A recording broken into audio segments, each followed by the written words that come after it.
¿Qué imagen viene a tu mente cuando piensas en el judaísmo y el cristianismo? Para muchos, son dos religiones distintas, dos universos de fe separados por un abismo de creencias y rituales. Pero, ¿y si te dijera que esa separación, esa línea divisoria que hoy parece tan clara y definida, en realidad fue un proceso increíblemente lento, complejo y, en muchos sentidos, accidental? ¿Y si te revelara que durante un tiempo considerable, ser seguidor de Jesús de Nazaret no significaba otra cosa que ser parte de una de las muchas corrientes vibrantes y a menudo conflictivas del judaísmo del siglo I? La historia de cómo estas dos grandes tradiciones mundiales no es la que nos han contado. No fue un evento único, ni una simple declaración de independencia. Fue un largo y doloroso divorcio familiar, una separación de hermanos que compartían la misma casa, las mismas escrituras y el mismo Dios, y cuya ruptura se extendió a lo largo de varios siglos, marcada por la política, la guerra, la catástrofe y una profunda redefinición de la identidad. Esta no es la historia de una nueva religión que nace de la nada. Es la historia no contada de cómo una familia se dividió. Este es un viaje profundo a las raíces de nuestra historia, lleno de matices, detalles olvidados y perspectivas que cambiarán tu forma de ver el pasado. Si te apasiona la historia y disfrutas desenterrando estas narrativas ocultas que nos formaron, este es tu canal. Demuestra tu apoyo con un me gusta para que más personas puedan descubrir esta fascinante crónica. Y asegúrate de suscribirte y activar las notificaciones, porque lo que estamos a punto de explorar es solo el comienzo de una saga que no querrás perderte por nada del mundo. Para comprender la magnitud de la separación, primero debemos sumergirnos por completo en el mundo que compartían, un mundo que tanto Jesús como sus primeros seguidores habrían reconocido como su único hogar, el judaísmo del Segundo Templo. Olvida por un momento todo lo que sabes sobre el cristianismo posterior. Olvida las iglesias, los dogmas y los credos que se formularon siglos después. Transportémonos a la Judea del siglo I, una tierra bajo la bota implacable del imperio romano religioso, un bloque uniforme de creencias. Era un crisol hirviente de ideas, un mosaico de sectas y filosofías que competían y debatían ferozmente sobre la manera correcta de vivir según la voluntad del Dios de Abraham, Isaac y Jacob. El epicentro de este universo espiritual era, sin duda, el Templo de Jerusalén. No era simplemente un edificio, era el corazón palpitante de la nación judía, el único lugar en la tierra donde se podían realizar los sacrificios que la Torá ordenaba. Era un centro económico, político y, sobre todo, cósmico. Era el punto de contacto entre el cielo y la tierra. Peregrinos de todo el mundo conocido llegaban para las grandes festividades como la Pascua, Shavuot y Sukkot, creando una atmósfera vibrante y a menudo tensa. La casta sacerdotal, dominada por los saduceos, administraba este complejo sagrado. Los saduceos eran la aristocracia, conservadores tanto en su teología como en su política. Para ellos, la autoridad residía únicamente en la Torá escrita, los 5 libros de Moisés, y rechazaban ideas que ganaban popularidad en otros círculos, como la resurrección de los muertos, la existencia de ángeles y demonios, o el concepto de un alma inmortal. Su enfoque era el aquí y el ahora, centrado en el ritual del templo y en mantener una precaria paz con sus amos romanos. En marcado contraste con la élite del templo, encontramos a los fariseos. Este grupo, compuesto en su mayoría por laicos y escribas, representaba una forma de judaísmo más accesible para el pueblo común.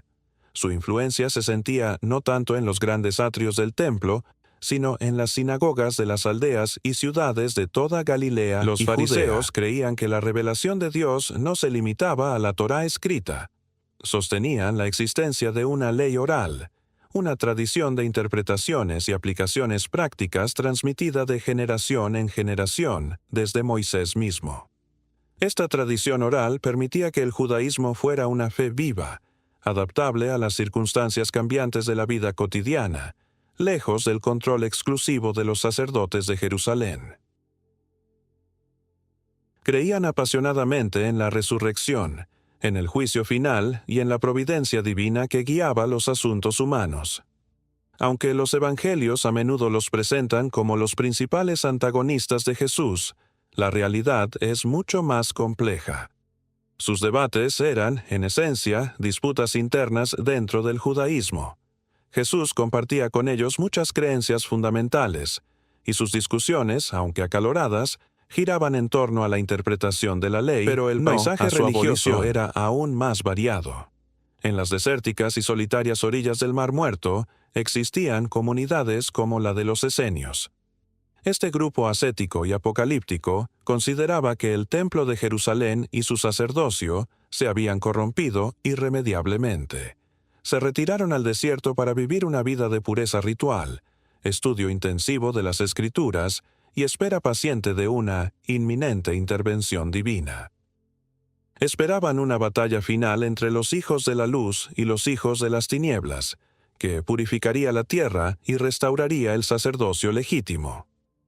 Los rollos del Mar Muerto, descubiertos en Qumran, nos han ofrecido una ventana sin precedentes a su teología y a la intensidad de su fervor escatológico.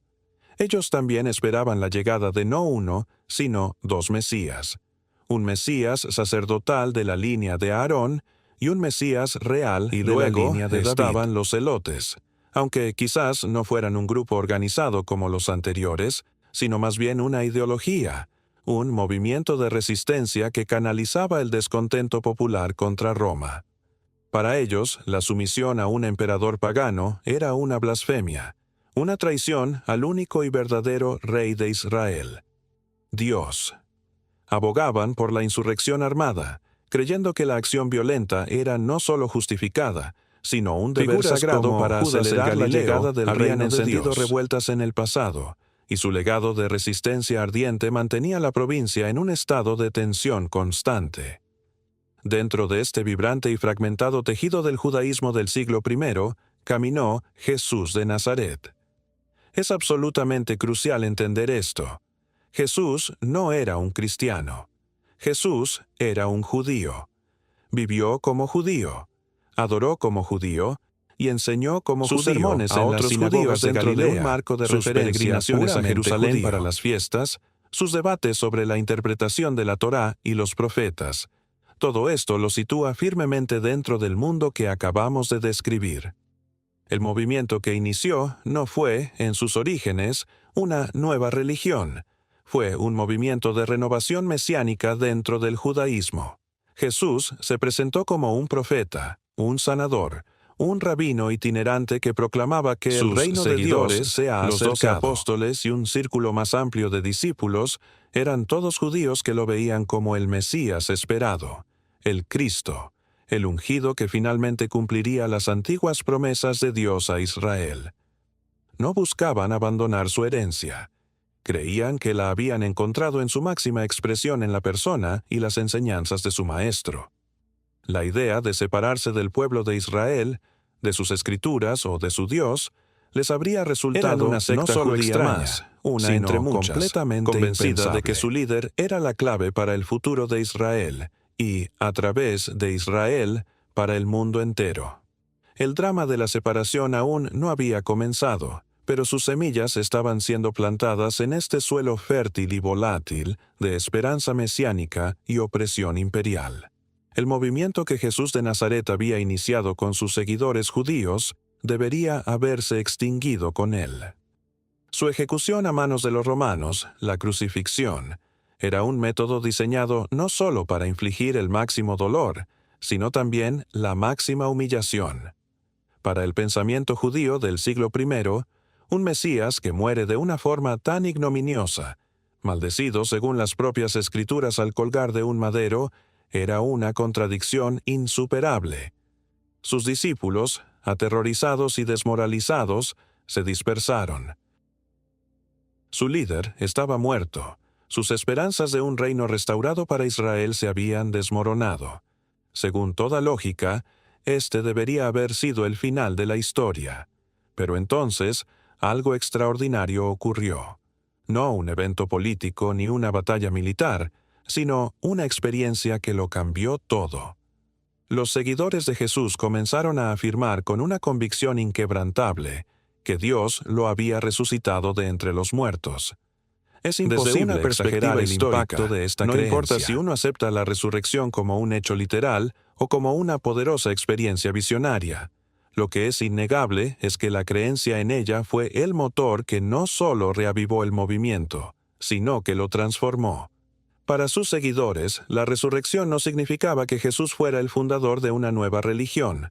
Al contrario, era la validación definitiva por parte de Dios de que Él era, en efecto, el Mesías de Israel. Su muerte no fue una derrota, sino un sacrificio planeado. Y su resurrección fue la prueba de que Dios había aceptado ese sacrificio y había exaltado a Jesús a su diestra. Esta convicción se convirtió en el pilar inquebrantable de la primera comunidad de seguidores, un grupo que no se llamaba a sí mismo cristiano, sino que era conocido como los seguidores del camino, o simplemente los nazarenos. Esta comunidad primordial, con su epicentro en Jerusalén, era profundamente judía en cada aspecto imaginable. La figura que emerge como líder de esta comunidad no es Pedro, como la tradición posterior a menudo enfatizaría, sino Santiago, el hermano de Jesús. Este es un detalle histórico de suma importancia. Santiago era conocido por su piedad y su estricta observancia de la ley judía, ganándose el apodo de Santiago el Justo. Vivía como una asceta, oraba constantemente y era respetado incluso por aquellos judíos que no creían que su hermano fuera el Mesías. Su liderazgo es un testimonio poderoso de cuán profundamente arraigado en el judaísmo tradicional estaba este movimiento inicial. Estos primeros seguidores no veían ninguna contradicción entre su fe en Jesús como Mesías y su identidad como judíos observantes. Continuaron asistiendo al templo para las oraciones diarias, circuncidando a sus hijos, observando el Shabbat y las leyes dietéticas del Kashrut. Su fe era una interpretación particular de su judaísmo, no un reemplazo del mismo. ¿Cuál era, entonces, su mensaje? Que proclamaban en los pórticos del templo y en las sinagogas de Jerusalén. Su predicación, conocida como el querigma, estaba dirigida exclusivamente a sus compatriotas judíos. El mensaje era una llamada urgente dentro de Israel. El Mesías que las Escrituras prometieron ha venido, se llama Jesús de Nazaret. Ustedes, con la ayuda de las autoridades romanas, lo ejecutaron, pero Dios lo ha resucitado como señal de su aprobación. Él es el Señor y el Mesías. Por lo tanto, arrepiéntanse y bautícense en su nombre, para que el tiempo de la restauración de Israel pueda llegar. No hablaban de abandonar la historia de Israel, llegando a abrazar su cumplimiento de Jesús, y esperaban su inminente regreso para establecer finalmente el reino de Dios en la tierra, un reino que tendría a Israel en su centro. Su relación con el resto de la comunidad judía era compleja y a menudo tensa. Para muchos eran simplemente otra secta mesiánica, no muy diferente de otras que habían surgido y desaparecido.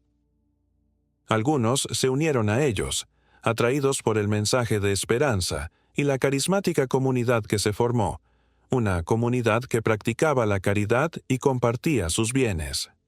Para otros, especialmente para las autoridades del templo, lideradas por el sumo sacerdote, que colaboraban estrechamente con Roma, este grupo era una molestia peligrosa. Su proclamación de otro Señor, además del César, y su potencial para agitar a las masas durante las concurridas fiestas religiosas eran vistos como una amenaza para la frágil estabilidad de Judea. Esto llevó a episodios de persecución, como arrestos y azotes. Pero es crucial entender que esto era un conflicto interno judío. Eran facciones judías con poder, como los saduceos, persiguiendo a otra facción judía, los nazarenos, por razones teológicas y una línea divisoria entre judíos y cristianos. Todos los involucrados en este drama estaban bajo el amplio paraguas del judaísmo del Segundo Templo. Durante varios años, este movimiento mesiánico judío centrado en Jesús podría haber permanecido como un fenómeno localizado, una nota a pie de página en la turbulenta historia de Judea. Sin embargo, un hombre cambiaría irrevocablemente su trayectoria y plantaría las semillas de la futura separación. Su nombre era Saulo de Tarso. Saulo era un fariseo de la diáspora, educado, apasionado y celoso defensor de la tradición de sus padres. Veía en el movimiento nazareno una herejía peligrosa, una desviación blasfema del verdadero judaísmo que necesitaba ser erradicada.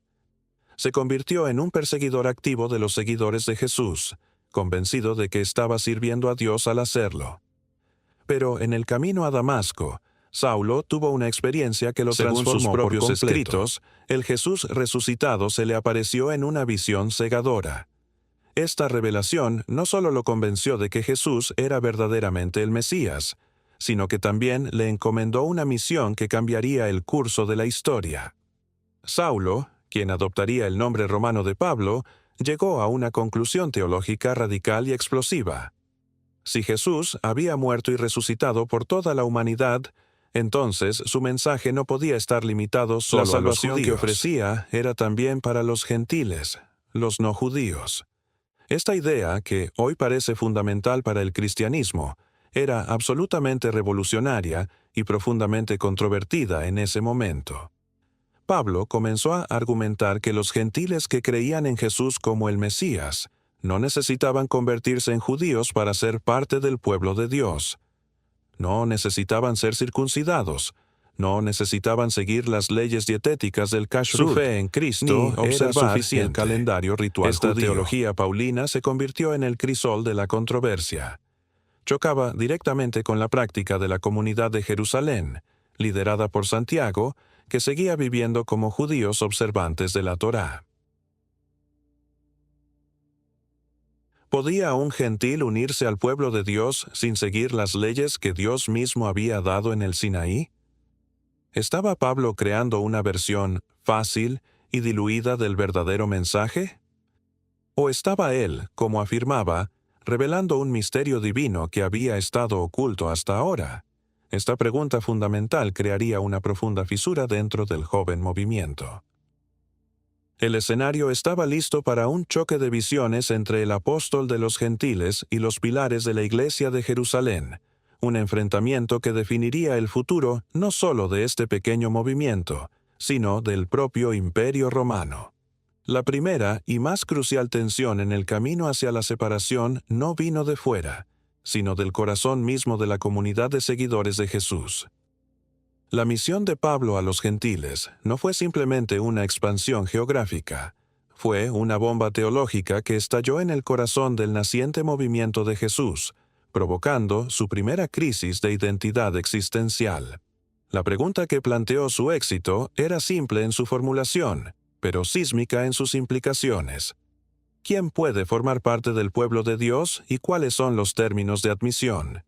En esta cuestión se jugaba el alma del movimiento, y su debate creó una brecha teológica que amenazaba con partirlo en dos, mucho antes de que existiera cualquier separación formal con el judaísmo en general. De un lado estaba la facción de Jerusalén, liderada por Santiago. Su perspectiva era lógica y coherente dentro del marco judío. Las promesas de Dios, el pacto, la Torá, todo había sido entregado a Israel. Jesús era el Mesías judío que venía a cumplir esas promesas. Por lo tanto, si un gentil deseaba unirse a este pacto mesiánico restaurado, el camino era claro: debía convertirse en judío.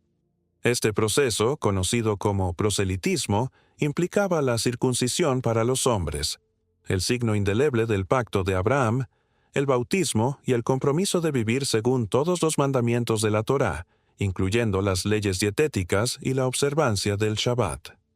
Para ellos, la postura de Pablo era incomprensible y peligrosa.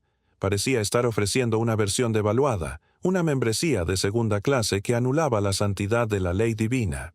Del otro lado, Pablo defendía su postura con la ferocidad de un hombre convencido por una revelación divina. Basándose en su experiencia en el camino a Damasco, argumentaba que la muerte y resurrección de Jesús habían inaugurado una nueva era en la relación de Dios con la humanidad. La Torá, en su visión, había sido un tutor o un guía para conducir a la gente hacia el Mesías. Pero ahora que el Mesías había llegado, la fe en él era el factor determinante para la salvación, no la observancia de los rituales de la ley. Imponer la circuncisión y el kashrut a los gentiles era, para Pablo, negar la suficiencia de la obra de Cristo y volver a una esclavitud de la que el Mesías los había liberado.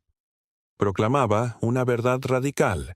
En Cristo, las barreras que separaban a la humanidad se habían derrumbado. «Ya no hay judío ni griego», escribió. «No hay esclavo ni libre, no hay varón ni mujer, porque todos ustedes son uno en Cristo Jesús». Esta visión de una humanidad unificada por la fe era el motor de su incansable misión por el Mediterráneo. La tensión entre estas dos visiones llegó a un punto de ebullición, haciendo inevitable una confrontación. Este enfrentamiento tuvo lugar en lo que se conoce como el Concilio de Jerusalén, un evento crucial documentado en el libro de los Hechos de los Apóstoles. No debemos imaginarlo como un concilio ecuménico con obispos en túnicas, sino como una cumbre de emergencia, una reunión tensa y probablemente ruidosa en una casa de Jerusalén, donde el futuro del movimiento pendía de un hilo. Pablo y su compañero Bernabé viajaron desde Antioquía, el centro de la misión gentil, para presentar su caso ante los pilares de la comunidad, Santiago, Pedro y Juan. La atmósfera debió ser eléctrica. Por un lado, los tradicionalistas, algunos de ellos antiguos fariseos que se habían unido al movimiento, insistían en que es necesario circuncidarlos y mandarles que guarden la ley de Moisés. Por otro, Pablo y Bernabé relataban apasionadamente las maravillas que Dios estaba obrando entre los gentiles, argumentando que el Espíritu Santo descendía sobre ellos de la misma manera que lo había hecho sobre los creyentes judíos, sin pedirles, primero, la circuncisión. En medio del acalorado debate, Pedro tomó la palabra y actuó como un puente. Recordó a la asamblea su propia experiencia transformadora con el centurión romano Cornelio, un hombre temeroso de Dios, pero no circuncidado. Pedro había presenciado cómo el Espíritu Santo caía sobre Cornelio y su casa mientras él les predicaba, lo que lo llevó a la asombrosa conclusión de que Dios no hace acepción de personas. Si Dios había aceptado a los gentiles tal como eran, ¿quiénes eran ellos para imponerles una carga, la totalidad de la ley, que, según admitió, ni nuestros padres ni nosotros hemos podido llevar? Su testimonio fue un poderoso respaldo a la posición de Pablo. La decisión recayó en Santiago, el líder de la comunidad de Jerusalén. Su veredicto fue una obra maestra de pragmatismo y liderazgo pastoral, un compromiso diseñado para preservar la unidad. Se puso del lado de Pablo y Pedro en el punto fundamental. Los gentiles no serían obligados a circuncidarse ni a adoptar la totalidad de la ley de Moisés. Esta fue una victoria monumental para la misión paulina. Sin embargo, Santiago propuso un compromiso, un conjunto de reglas mínimas que los creyentes gentiles debían observar. Este decreto apostólico les pedía abstenerse de 4 cosas específicas: la comida sacrificada a los ídolos, el consumo de sangre, la carne de animales estrangulados y la inmoralidad sexual. Estas 4 prohibiciones no eran arbitrarias. Estaban cuidadosamente elegidas para abordar las sensibilidades más profundas de los creyentes judíos. Sangre y carne estrangulada se relacionaban directamente con prácticas idolátricas paganas y las leyes de pureza dietética del Levítico, mientras que la prohibición de la inmoralidad sexual era un pilar ético universal. El objetivo principal de este decreto era práctico: hacer posible la comunión de mesa. Buscaba permitir que los creyentes judíos y gentiles pudieran compartir comidas y vida comunitaria sin que los judíos sintieran que estaban violando los preceptos fundamentales de la Torá. Era una solución diseñada para mantener unido un movimiento cada vez más diverso.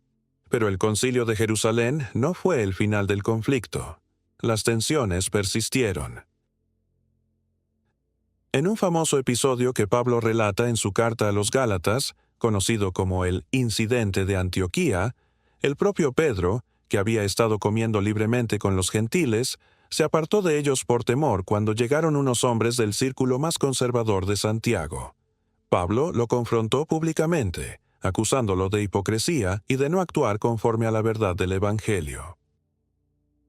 Este incidente revela cuán profundas eran las divisiones y cuán difícil fue aplicar el compromiso en la práctica. Lo que surgió de esta era de controversia fueron, en efecto, dos versiones o expresiones principales del movimiento de Jesús que coexistían en una difícil tensión, una de base judía, centrada en Jerusalén y orientada a la Torá, y otra predominantemente gentil, impulsada por la teología de Pablo y en rápida expansión por el Imperio Romano. Todavía se consideraban parte del mismo rebaño, pero estaban comenzando a caminar por senderos que, con el tiempo, divergirían cada vez más.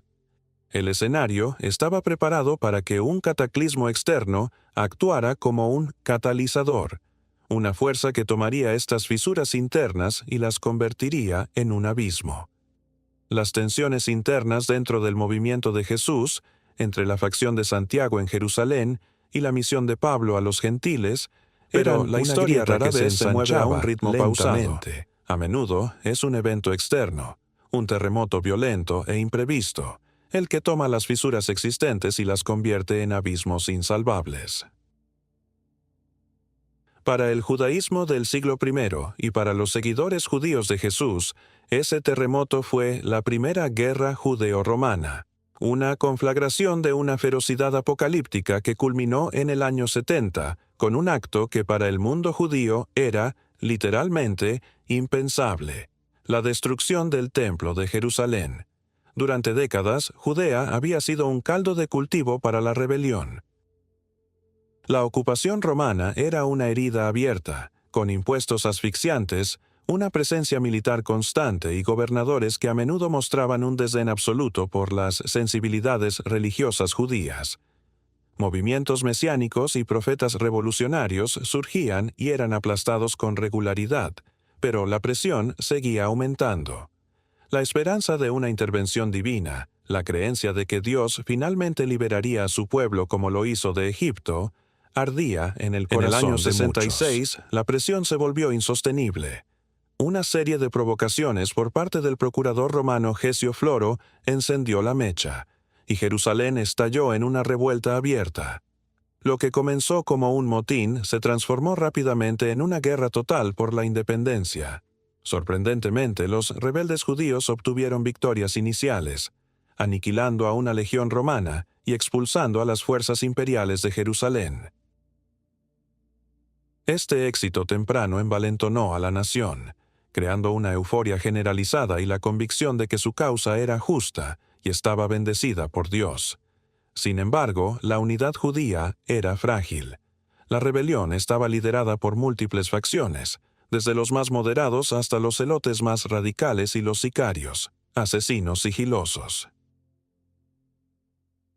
A medida que la guerra avanzaba, estas facciones luchaban entre sí por el control con la misma ferocidad con la que combatían a Roma, un conflicto interno que debilitaría fatalmente su resistencia. La respuesta de Roma fue predeciblemente brutal y metódica.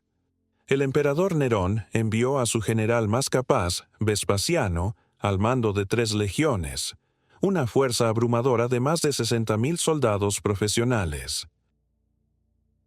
Sistemáticamente, comenzaron a reconquistar el territorio, aplastando la resistencia en Galilea antes de poner sus ojos en el premio final: Jerusalén, el corazón de la revuelta. En el año 70, con Vespasiano ahora aclamado como emperador en Roma, su hijo Tito quedó al mando del asedio a la ciudad santa. Lo que siguió fue uno de los episodios más atroces de la historia antigua, documentado con escalofriante detalle por el historiador judeo-romano Flavio Josefo. Tito rodeó la ciudad con un muro de asedio, los hechos, cortando todo suministro de alimentos y agua. Dentro de las murallas de Jerusalén, el infierno se desató. Las facciones judías rivales continuaron su guerra civil, masacrándose mutuamente y quemando las reservas de grano de sus oponentes, acelerando la hambruna que ya se apoderaba de la población. Josefo describe escenas de pesadilla, familias luchando por migajas, personas muriendo en las calles, y un silencio espeluznante que solo era roto por los gritos de los moribundos y el ruido de las máquinas de asedio romanas. La desesperación era tal que miles de personas que intentaban escapar eran capturadas por los romanos y crucificadas a la vista de las murallas, a veces hasta 500 en un solo día.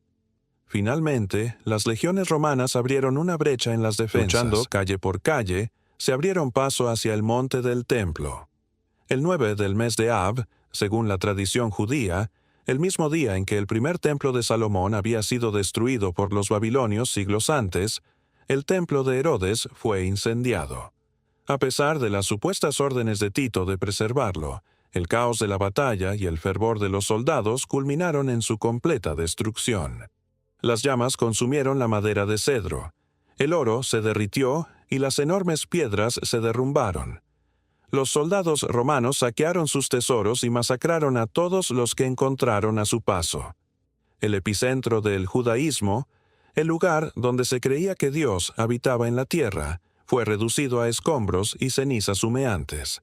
Este evento fue un cataclismo teológico de proporciones inimaginables. El judaísmo, tal como se había practicado durante siglos, estaba inextricablemente ligado al templo y su sistema de sacrificios para la expiación de los pecados. Sin templo, ¿cómo podría cumplirse la Torá? La pregunta sacudió al judaísmo hasta sus cimientos. ¿Y qué fue de los seguidores judíos de Jesús en medio de este apocalipsis? Según la tradición registrada por el historiador cristiano primitivo Eusebio, la comunidad nazarena de Jerusalén, recordando las advertencias proféticas de Jesús sobre la inminente destrucción de la ciudad, huyó antes de que comenzara el asedio. Se dice que se refugiaron en Pella, una ciudad de la Decápolis al otro lado del río Jordán. Ya sea un hecho histórico exacto o una tradición posterior, refleja una verdad crucial. Los seguidores de Jesús interpretaron esta catástrofe de una manera fundamentalmente diferente al resto de la comunidad judía. Para los nazarenos, la destrucción del templo, aunque trágica, fue vista como una vindicación de las profecías de Jesús y un juicio divino contra el liderazgo del templo que lo había rechazado. No era el fin del plan de Dios, sino una confirmación de que Jesús era el nuevo centro de la adoración, el templo verdadero y definitivo. Su sacrificio había hecho obsoleto el sistema de sacrificios de animales. Esta interpretación, sin embargo, los colocó en una posición teológica opuesta a la de otros judíos que luchaban por dar sentido a la tragedia. Mientras el resto del judaísmo lloraba la pérdida de su centro sagrado, los nazarenos tenían una respuesta que, a oídos de otros, sonaba como una justificación de la catástrofe a costa de su propio pueblo. De las muchas sectas que componían el vibrante mosaico del judaísmo anterior a la guerra, solo 2 grupos principales sobrevivieron con la cohesión y la infraestructura intelectual para reconstruir en medio de las ruinas. Por un lado estaban los fariseos. Su enfoque en la sinagoga como centro de estudio y oración, su énfasis en la aplicación de la Torá a la vida diaria y su sistema de liderazgo rabínico no dependían del templo. Liderados por sabios como Yohanan ben Zakkai, comenzaron la monumental tarea de reimaginar y codificar el judaísmo para una nueva era sin templo, un proceso que daría lugar al judaísmo rabínico. Por otro lado, estaban los diversos grupos de seguidores de Jesús. Para ellos, la destrucción del templo solidificó su creencia de que Dios estaba forjando un nuevo pacto. En el vacío dejado por el templo de piedra, estos 2 grupos, los rabinos y los seguidores de Cristo, comenzarían a definirse a sí mismos, y en el proceso a definirse el uno contra el otro. La tragedia compartida no los unió. Por el contrario, aceleró dramáticamente su divergencia, forzando a cada uno a trazar un nuevo mapa para la supervivencia que los llevaría por caminos cada vez más separados. Con el humo de las ruinas del templo aún flotando en la memoria colectiva, tanto el judaísmo como el movimiento de Jesús se enfrentaron a una pregunta existencial. ¿Ahora qué? Sin un centro geográfico y ritual, la batalla por la supervivencia se convirtió en una batalla por la definición. En el vacío de poder y de teología dejado por la catástrofe del año 70, los dos principales herederos del judaísmo preguerra, los rabinos fariseos y los seguidores de Jesús, comenzaron un intenso proceso de reconstrucción interna. Este proceso, sin embargo, no fue de cooperación, sino de competencia. Fue un esfuerzo por trazar fronteras claras, por definir quién estaba dentro y quién estaba fuera, y en el proceso, la distancia entre ellos se hizo cada vez más profunda fue asumida por un grupo de sabios, herederos de la tradición farisea, que se congregaron en la ciudad de Yavne, en la costa de Judea. Bajo el liderazgo de figuras como el rabino Yohanan ben Zakkai, emprendieron la monumental labor de crear un judaísmo que pudiera sobrevivir y prosperar sin el templo. La solución que encontraron fue brillante en su pragmatismo. Si el lugar sagrado había sido destruido, la santidad debía transferirse a un texto y a un modo de vida. El judaísmo rabínico que emergió de Yavne era un judaísmo portátil, capaz de existir en cualquier lugar donde hubiera una comunidad y un rollo de la Torá. Elevaron el estudio de las Escrituras al acto supremo de adoración.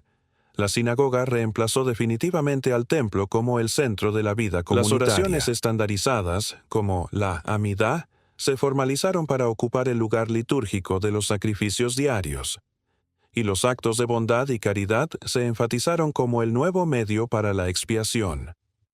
Parte de este proyecto de consolidación implicaba también definir los límites de la ortodoxia. En medio de la pluralidad de textos y creencias, los sabios de Yavne comenzaron a solidificar el canon de las escrituras hebreas, decidiendo qué libros serían considerados sagrados y unidad y cohesión. También identificaron a los grupos que consideraban una amenaza para su visión del judaísmo reconstruido. Uno de esos grupos eran los nazarenos, los judíos que seguían creyendo que Jesús era el Mesías. Fue en este contexto, probablemente hacia finales del siglo I, que se introdujo una adición crucial en la liturgia de la sinagoga, la Birkat ha-Minim, la bendición sobre los herejes. A pesar de su nombre, era en realidad una imprecación, una petición a Dios para que los minim, un término que abarcaba a varios grupos sectarios, pero que según muchos eruditos apuntaba de manera prominente a los judeocristianos, perezcan en un instante y sean borrados del libro de la vida. Esta oración no era una orden de expulsión formal, sino una herramienta litúrgica de demarcación social mucho más sutil y efectiva.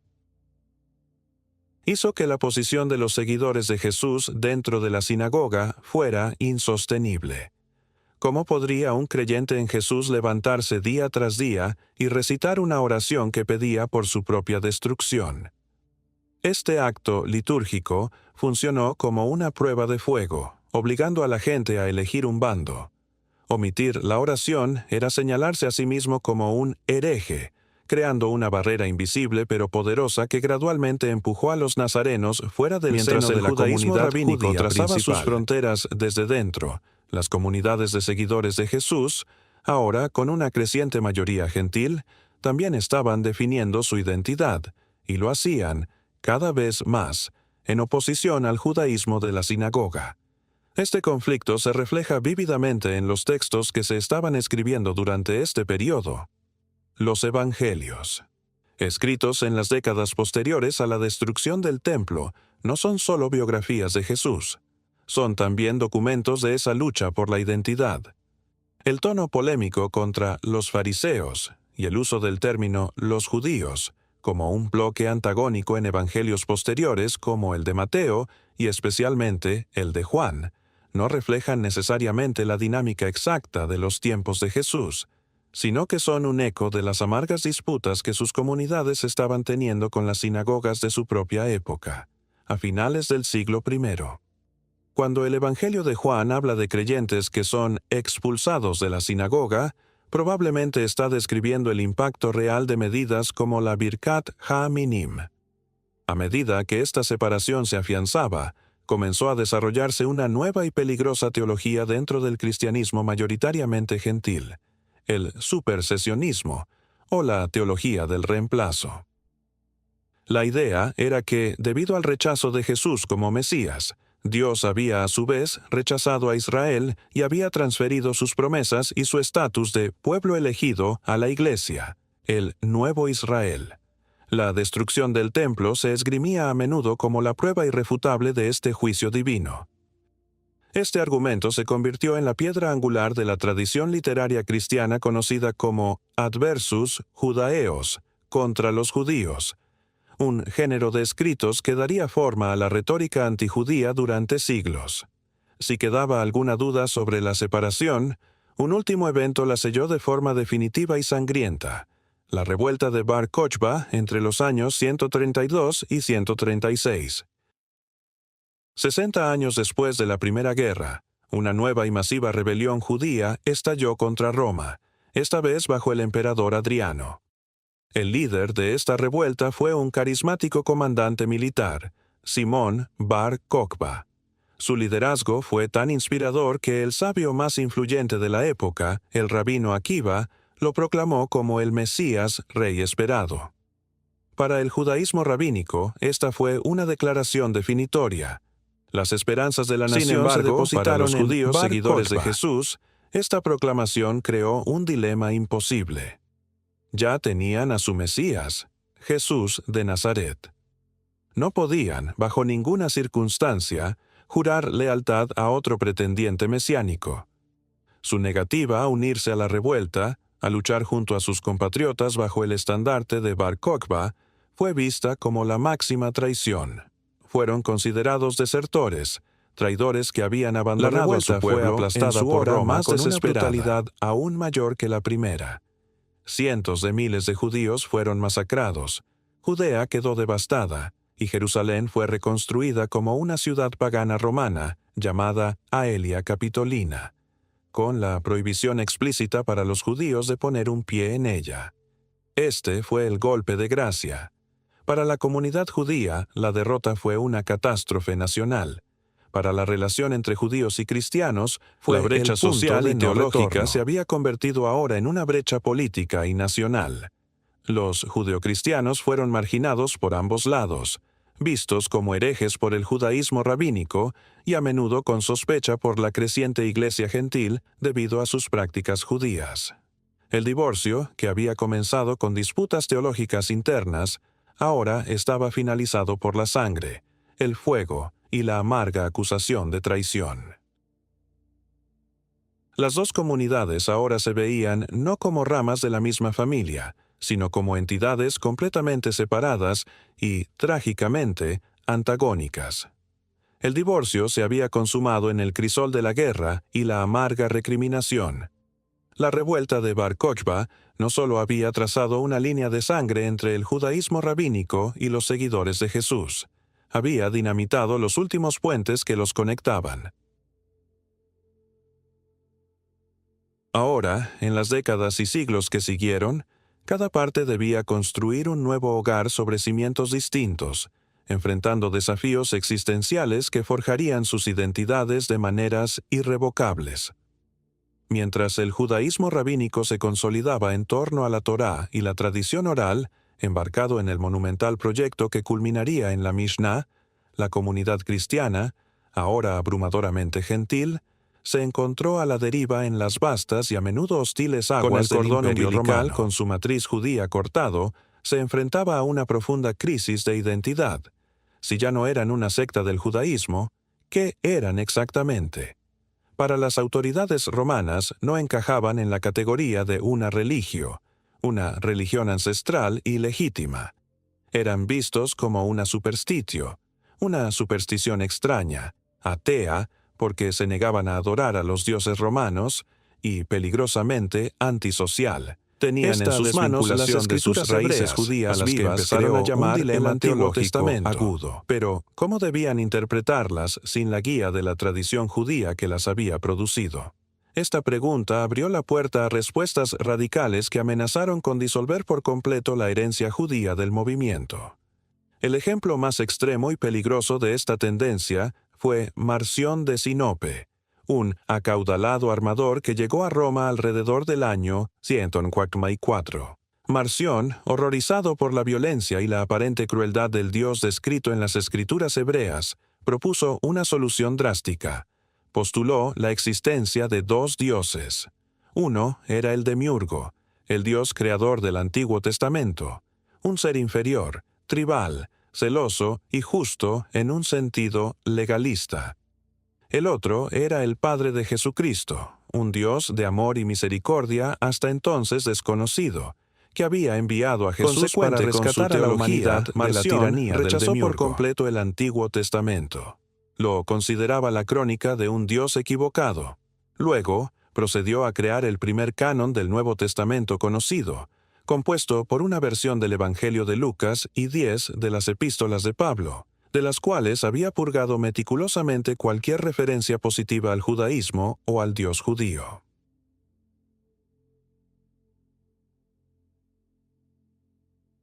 El marcionismo se convirtió en un movimiento inmensamente popular, ya que ofrecía una versión del cristianismo libre de su pasado judío, algo que resultaba atractivo para muchos gentiles.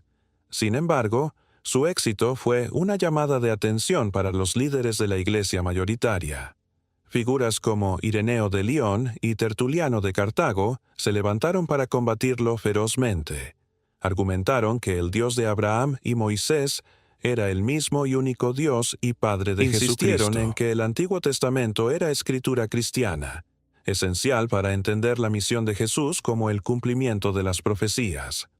Fue en la forja de la controversia contra Marción que la Iglesia ortodoxa se vio obligada a definir qué creía y qué textos consideraba sagrados, afirmando su conexión con el pasado de Israel, incluso mientras se distanciaba del pueblo judío contemporáneo. Esta lucha contra herejías, como el marcionismo y el gnosticismo, que ofrecían interpretaciones alternativas de Jesús, aceleró la creación de una estructura eclesiástica más rígida. Frente al caos de interpretaciones, la Iglesia respondió construyendo muros de autoridad para proteger lo que consideraba la fe apostólica. Surgió así el triple ministerio jerárquico. En cada ciudad, una única figura de autoridad, el obispo, episcopos, presidía sobre un consejo de ancianos, presbiteroi, y era asistido por diáconos, diaconoi. Este modelo reemplazó las estructuras más fluidas y carismáticas de la era anterior. Para legitimar la autoridad de estos obispos, se desarrolló el concepto de la sucesión apostólica. La idea de que los obispos actuales eran los herederos de una cadena ininterrumpida de autoridad que se remontaba a los apóstoles originales. Era un argumento poderoso contra cualquiera que afirmara tener una nueva revelación o una enseñanza secreta. Junto a esto, comenzaron a formularse los primeros credos, como el antiguo símbolo romano, un precursor del credo de los apóstoles. Eran resúmenes concisos de las creencias esenciales, recitados en el bautismo para asegurar una base doctrinal común. Y en medio de la construcción de estas dos grandes estructuras, el judaísmo rabínico y la Iglesia católica universal, ¿qué fue de aquellos que se quedaron en el medio? ¿Qué pasó con los judeocristianos, los nazarenos y los ebionitas, los descendientes directos de la comunidad de Santiago en Jerusalén? La trágica ironía de su historia es que fueron aplastados entre las dos fuerzas que surgieron de su propia familia. Para el judaísmo rabínico en consolidación eran herejes, minim, por su fe en un falso Mesías. Para la Iglesia gentil, cada vez más segura de sí misma, también se estaban convirtiendo en herejes. Su insistencia en continuar observando la Torá, la circuncisión, el Shabbat, las leyes dietéticas, era vista como una negación de la libertad del Evangelio proclamado por Pablo. Padres de la Iglesia como Jerónimo, que tuvo contacto con ellos siglos más tarde, los describieron con una mezcla de curiosidad académica y desdén teológico. Eran un fósil viviente de una era pasada, un recordatorio incómodo de las raíces judías que la Iglesia mayoritaria estaba tratando de reinterpretar y superar. Atrapados en una tierra de nadie teológica, sin el apoyo de ninguna de las dos comunidades principales, Estos grupos judeocristianos se desvanecieron lentamente en la oscuridad de la historia. Fueron el puente que se derrumbó, y su desaparición marcó la victoria casi total de la visión paulina y el fin de cualquier posibilidad de una síntesis judeocristiana a gran escala. Para el siglo XIII, el paisaje religioso era claro. Dos religiones distintas y separadas se erguían donde antes había habido una familia compleja y diversa. Con la separación del judaísmo ya consumada y las fronteras de la identidad claramente marcadas, la Iglesia cristiana, predominantemente gentil, y el judaísmo rabínico se embarcaron en trayectorias marcadamente diferentes durante los siglos Gundo y Dircea. Mientras el judaísmo, tras las desastrosas guerras contra Roma, se volcó hacia adentro, centrándose en la preservación de su herencia a través del estudio y la codificación de la ley oral en la Mishnah, la Iglesia cristiana siguió una senda expansionista que la puso en un inevitable rumbo de colisión con el Imperio Romano. La relación entre estas dos entidades fue una de las más antagónicas de la historia antigua. Para Roma, el cristianismo no era simplemente otra religión extraña, era una amenaza existencial para su tejido social y político. Las razones de esta hostilidad eran profundas. En primer lugar, los cristianos eran considerados ateos. En un mundo donde la prosperidad del Estado dependía de mantener la pax deorum, la paz con los dioses, a través de rituales y sacrificios, la negativa cristiana a adorar al panteón romano era vista como un acto de sabotaje cósmico que podía atraer la ira divina sobre todo el imperio. Además, su exclusividad era una afrenta directa al orden religioso romano. El sincretismo romano permitía la coexistencia de innumerables cultos. Se podía adorar a Júpiter en Roma, a Isis en Egipto y a Mitra en Persia sin contradicción. La insistencia cristiana en que su Dios era el único Dios verdadero y que Jesús era el único camino a la salvación era percibida como una arrogancia inaudita, una intolerancia que socavaba la diversidad religiosa que mantenía unido al imperio. Sus reuniones a menudo secretas y su estructura comunitaria cerrada daban pie a las más viles calumnias. Se les acusaba de canibalismo por su lenguaje eucarístico de comer el cuerpo y beber la sangre, y de incesto, por su costumbre de llamarse hermanos y hermanas. Eran, en esencia, el chivo expiatorio perfecto para cualquier calamidad que azotara al imperio. Por ello, la era que va desde el final del siglo I hasta principios del siglo IV se conoce como, sin embargo, la era es un de error imaginarla como 300 años de persecución ininterrumpida y sistemática. Fue, más bien, una serie de tormentas violentas e intermitentes. A menudo, las persecuciones eran locales, instigadas por turbas populares que culpaban a los cristianos de alguna sequía o plaga, o por gobernadores provinciales que buscaban aplacar el descontento público. Pero a mediados del siglo III, con el imperio sumido en una profunda crisis militar y económica, la política vieron la restauración de la piedad tradicional como una forma de unificar el Estado y recuperar el favor divino. Por primera vez, emitieron edictos que exigían a todos los ciudadanos, en todo el imperio, realizar un sacrificio a los dioses romanos y obtener un certificado, un libellus, que lo probara. Esto fue un punto de inflexión. La persecución pasó de ser esporádica a ser una política de Estado sistemática, una prueba de lealtad ideológica que los cristianos, por la naturaleza misma de su fe, no podían pasar. Este largo y sangriento enfrentamiento alcanzó su clímax aterrador a principios del siglo IV con la Gran Persecución, iniciada por el emperador Diocleciano. Fue el intento más coordinado, brutal y decidido de erradicar el cristianismo de la faz del imperio. Se ordenó la destrucción de iglesias, la quema de escrituras, el arresto del clero, y se obligó a los cristianos de todas las clases a sacrificar bajo pena de tortura y ejecución. Parecía que la Iglesia, después de siglos de crecimiento, finalmente sería aplastada por el poderío de Roma.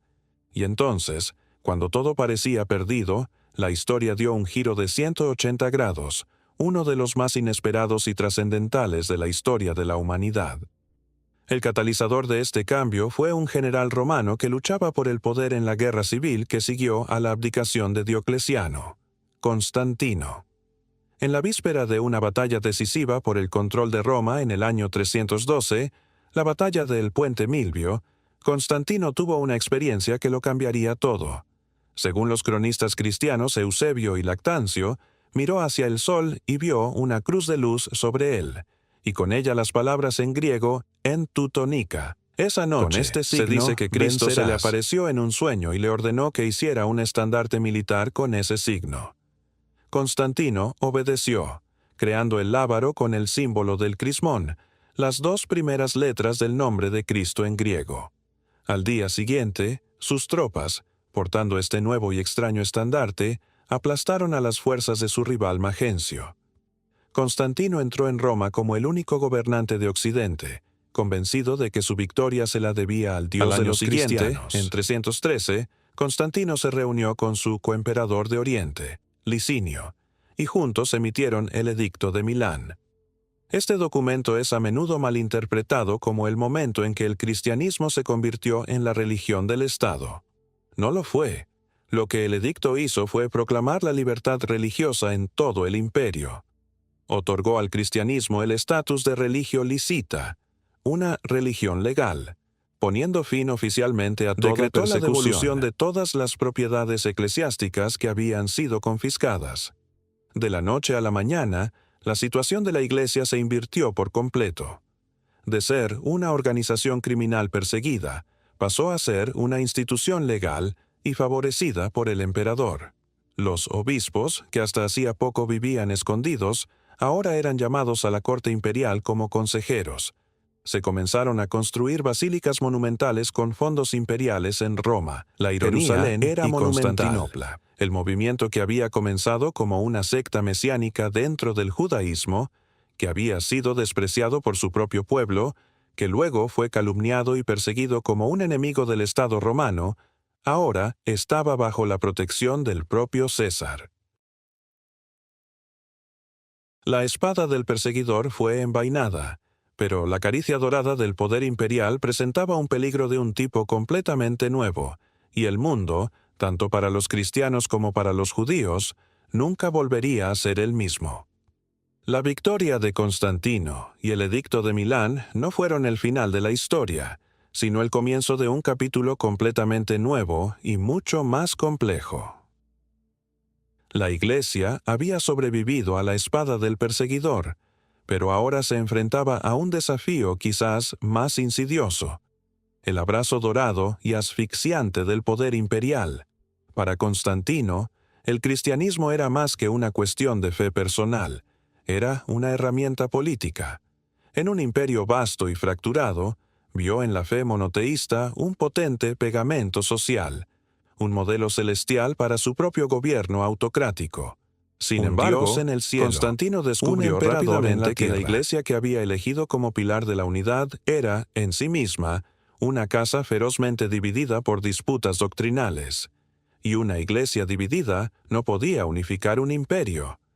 De repente, los debates teológicos que antes se resolvían en sínodos locales o mediante cartas entre obispos, se convirtieron en asuntos de Estado de máxima prioridad, capaces de provocar disturbios y amenazar la estabilidad del imperio. El primer y más grande examen de esta nueva realidad fue la controversia arriana. El conflicto estalló en la cosmopolita ciudad de Alejandría, en Egipto, a raíz de las enseñanzas de un carismático presbítero llamado Arrio.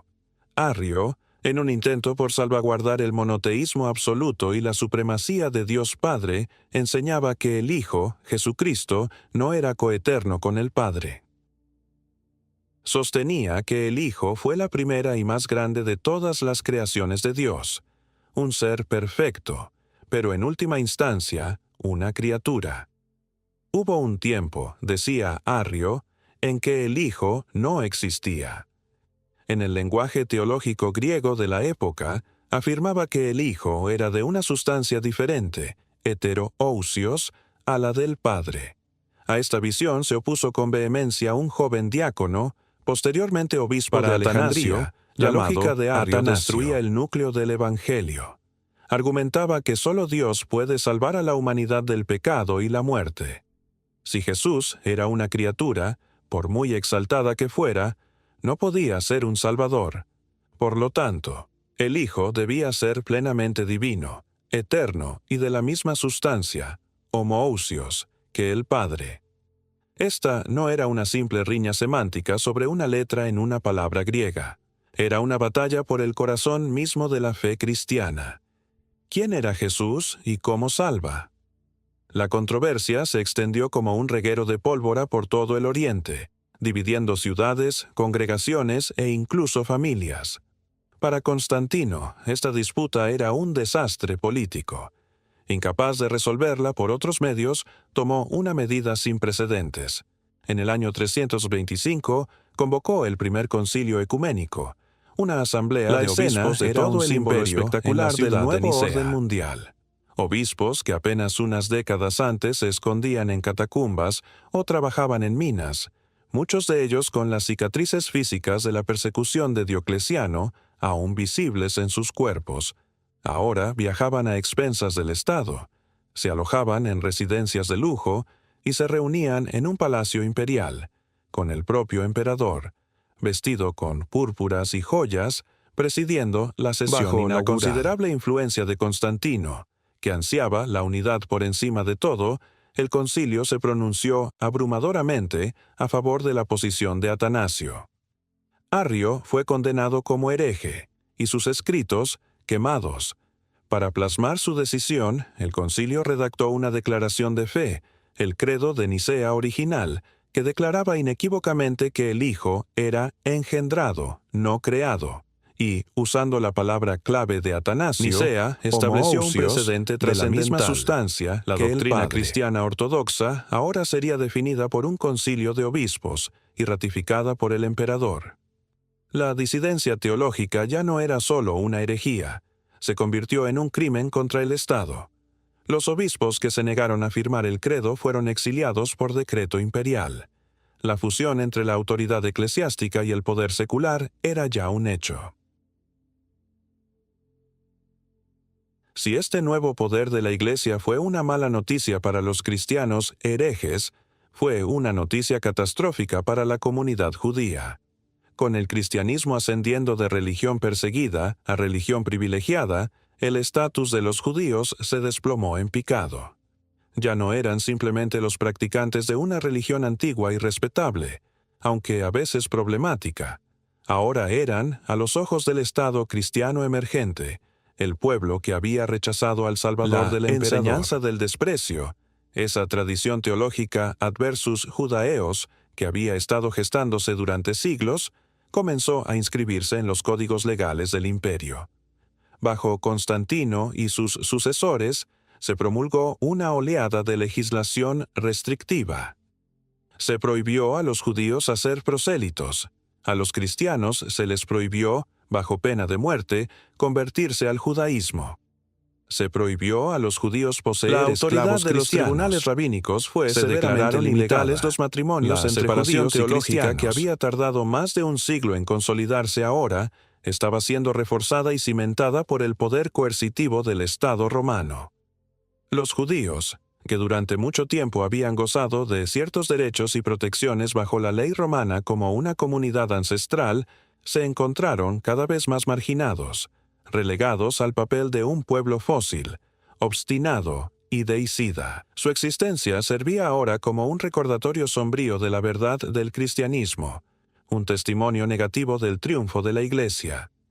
La inversión de poder era total y trágica. El antiguo pueblo del pacto se estaba convirtiendo en una minoría oprimida dentro de un imperio que se redefinía rápidamente a sí mismo como cristiano. El camino estaba despejado para que, en menos de un siglo, el cristianismo pasara de ser la fe favorecida a ser la única religión oficial del Estado, con consecuencias aún más graves para todos los que quedaran fuera de sus muros. La alianza forjada entre Constantino y la Iglesia en el Concilio de Nicea fue un punto de no retorno. Aunque la controversia arriana seguiría convulsionando al imperio durante más de medio siglo, con emperadores favoreciendo a un bando y luego al otro, el impulso hacia un imperio cristiano era ya imparable. Hubo una breve y fascinante interrupción bajo el emperador Juliano, llamado por los cristianos el apóstata, que intentó revertir la marea y restaurar el paganismo helénico, pero su reinado fue corto y su proyecto murió con él. La trayectoria estaba marcada. La fusión entre el trono y el altar continuó, hasta que, a finales del siglo IV, un emperador llevó el proceso iniciado por Constantino a su conclusión lógica y definitiva. Su nombre era Teodosio I. En el año 380, Teodosio, junto con sus coemperadores, emitió el Edicto de Tesalónica. Este decreto representa un cambio tan monumental como el Edicto de Milán, pero en una dirección completamente diferente. Si Milán había declarado la tolerancia, Tesalónica impuso la fe del obispo de Roma y del obispo de Alejandría era la única y exclusiva religión oficial del Estado romano. Por primera vez, la ley imperial definía la ortodoxia. Todas las demás formas de cristianismo, como el arrianismo, fueron formalmente declaradas herejías demenciales. Y más importante aún, el paganismo tradicional, la religión de Roma durante más de un milenio, perdía toda legitimidad. La larga tradición romana de pluralismo religioso fue oficialmente aniquilada. El cristianismo niceno no era ya una opción entre muchas, ni siquiera la más favorecida. Era la única opción legal. El Imperio Romano y la Iglesia Católica Ortodoxa eran ahora, a efectos prácticos, dos caras de la misma moneda. Armado con este mandato divino y legal, Teodosio desató una campaña sistemática para erradicar los últimos vestigios de argumentos filosóficos no habían logrado. El poder del Estado lo conseguiría por la fuerza. Los templos paganos que aún funcionaban fueron cerrados por la fuerza, y sus rentas, confiscadas por el tesoro imperial. Se promulgaron leyes que prohibían la práctica de sacrificios, considerándolos un acto de traición contra el emperador. La destrucción cultural fue inmensa. En el año 391, el Serapeum de Alejandría, uno de los templos más magníficos del mundo antiguo y un gran centro de conocimiento, fue destruido por una turba cristiana liderada por el obispo de la ciudad. En 393, los Juegos Olímpicos, una tradición sagrada que se había celebrado durante más de 1000 años en honor a Zeus, fueron prohibidos para siempre. La llama eterna del templo de Vesta en el corazón de Roma fue extinguida. La persecución se había invertido por completo, y bandas de monjes fanáticos recorrían el campo, derribando estatuas, talando arboledas sagradas y aterrorizando a las comunidades rurales que todavía se aferraban a las viejas costumbres. La misma Iglesia que durante 3 siglos había defendido la libertad de conciencia frente al Estado romano, ahora usaba ese mismo Estado para aplastar cualquier conciencia que no se ajustara a la suya. En este nuevo orden mundial, donde la disidencia religiosa era sinónimo de traición, ¿qué lugar quedaba para los judíos? Su situación era única y paradójica. A diferencia de los paganos, cuya religión debía ser erradicada, a los judíos se les permitió existir, pero en condiciones cuidadosamente definidas por la Iglesia triunfante. La base teológica para este estatus ambiguo fue articulada de manera más influyente por San Agustín de Hipona, uno de los pensadores más importantes de la doctrina del testimonio. Argumentaba que los judíos no debían ser exterminados ni convertidos a la fuerza. En cambio, debían ser preservados en un estado de humillación y dispersión. Su existencia miserable y errante serviría como un testimonio, vivo y perpetuo para los cristianos. Por un lado, eran los guardianes de las Escrituras que predecían la llegada de Cristo, y por otro, su sufrimiento era la prueba visible del castigo divino por haberlo rechazado. Un museo viviente de la derrota. Esta teología de la supervivencia humillada se tradujo en una realidad legal opresiva. El Código Teodosiano, una compilación de leyes romanas publicada bajo el nieto de Teodosio, formalizó el estatus de los judíos como ciudadanos de segunda clase.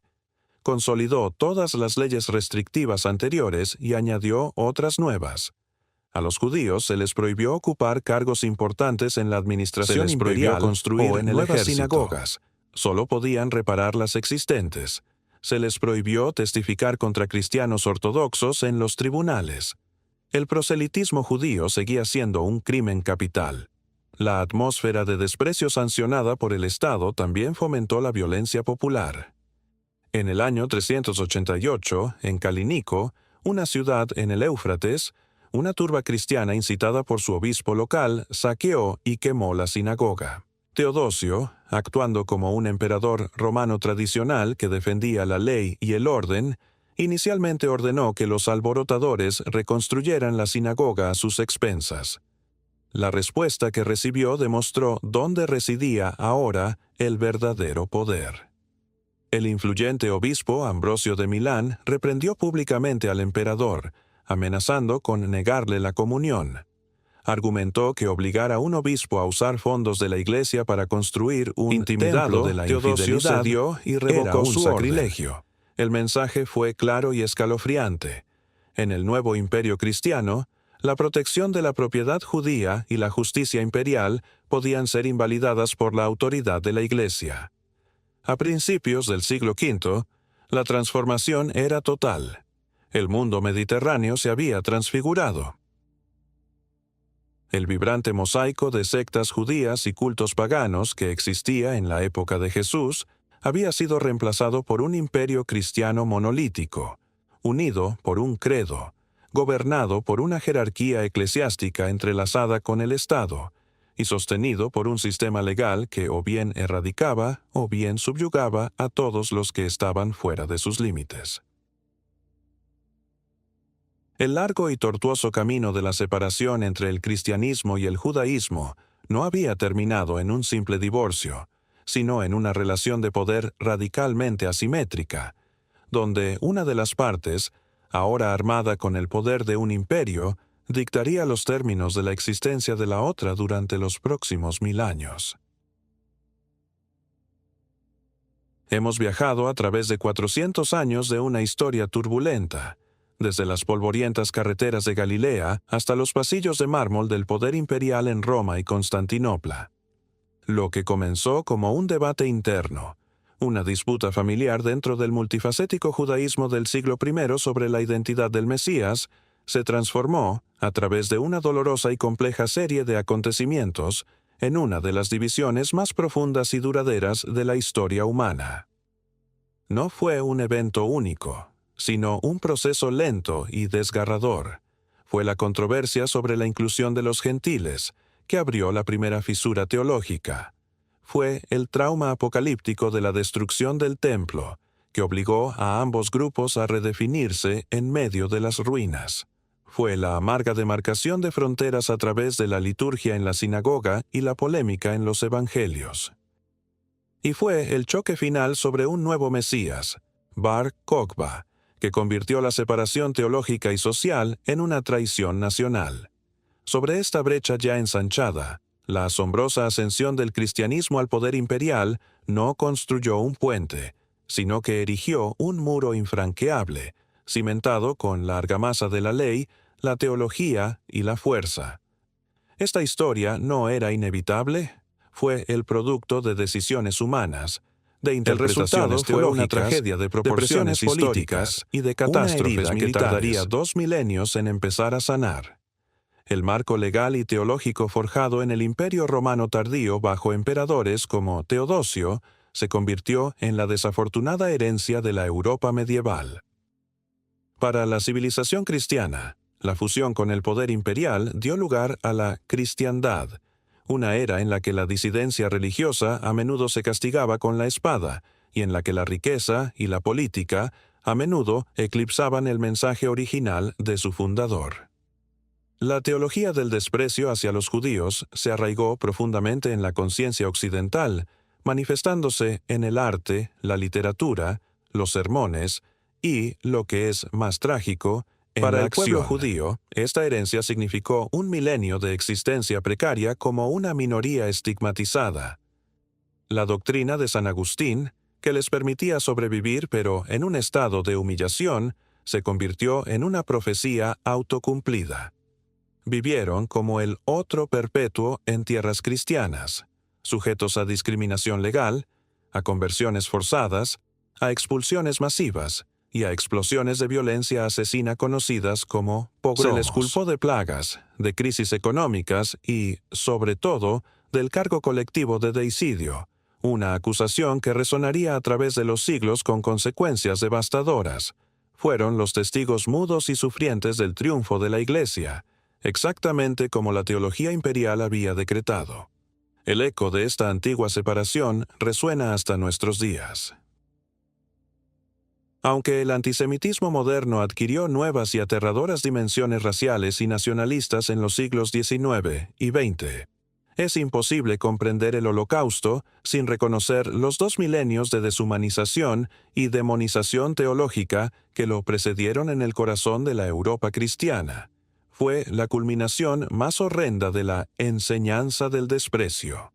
Sin embargo, es precisamente de las cenizas de esa catástrofe que ha surgido un nuevo y esperanzador capítulo. En las últimas décadas, hemos sido testigos de un esfuerzo histórico y sincero por parte de muchas iglesias cristianas, lideradas por la Iglesia Católica a partir del Concilio Vaticano II y su declaración Nostra Aetate, para repudiar las raíces del antijudaísmo en la enseñanza cristiana. Se ha producido un redescubrimiento profundo de la judeidad de Jesús, reconociendo que es imposible entenderlo a él o a sus enseñanzas fuera del contexto del judaísmo del segundo templo. Se está construyendo un nuevo diálogo, basado no en la polémica y la dominación, sino en el respeto mutuo y el reconocimiento de una herencia compartida. La historia no contada de cómo se separaron el cristianismo y el judaísmo es, en última instancia, una profunda advertencia.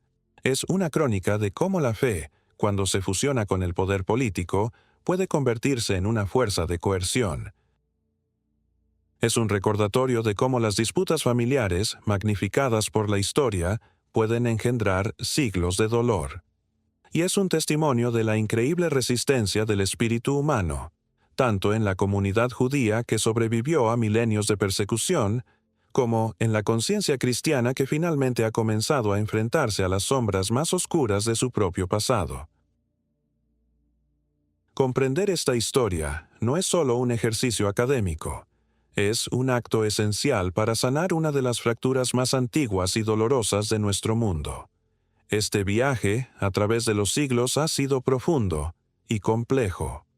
Si esta exploración de las historias no contadas que dan forma a nuestro mundo te ha impactado, háznoslo saber en los comentarios. ¿Qué parte de esta crónica te sorprendió más? No olvides dejar un me gusta si has encontrado valioso este documental y suscríbete al canal para más inmersiones profundas en la historia que creías conocer. Compartir este vídeo es la mejor manera de ayudar a otros a descubrir esta narrativa crucial. Gracias por acompañarnos hasta el final.